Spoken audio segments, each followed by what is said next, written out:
We cannot suffer in silence just to make Mnangagwa look good in SADC eyes. Mashoko ari kubuda mune handa hazvipiri bushe murezimbabwe vanhu vari kujamuka panapa, vanhu vari kutya at the same time vari kujamuka vachiti aiwa hatikambo looking good but chisafa ahead of the SADC summit. Sabena mashoko abuda chogwa mune handa notobva subscribe like out on the bell like vanyora vachiti it is our African culture indeed, displaying an image of family togetherness and happiness in the presence of visitors in a core value. In fact, it is common practice in our culture to make the home as comfortable and welcoming as possible for guests.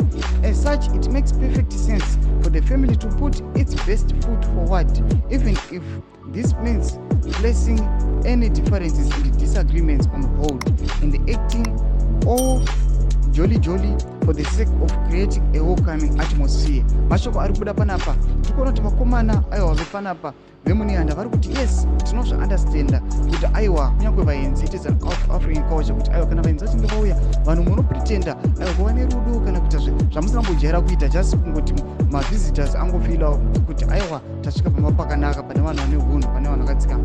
Ndozvari kuti ndozviri kuda mutungamiri wenyika, but at the same time tikuona vanhu vari kujamuka vachiti aiwa we cannot suffer in the silence to make Mnangagwa look good in certain eyes. Mashoko ari kubuda munihanda vachiti aiwa yes tinoziva kuti tinofanira kuita zvakanaka but izvi zvaenda out of hand, tofanira kuita some action, tofanira kuita something. Tudze mafungiro enyu moti kudii pamusoro pemashoko avo ari kubuda munihanda radio. Pinda comment section medu musaona subscribe like, turn on the bell icon.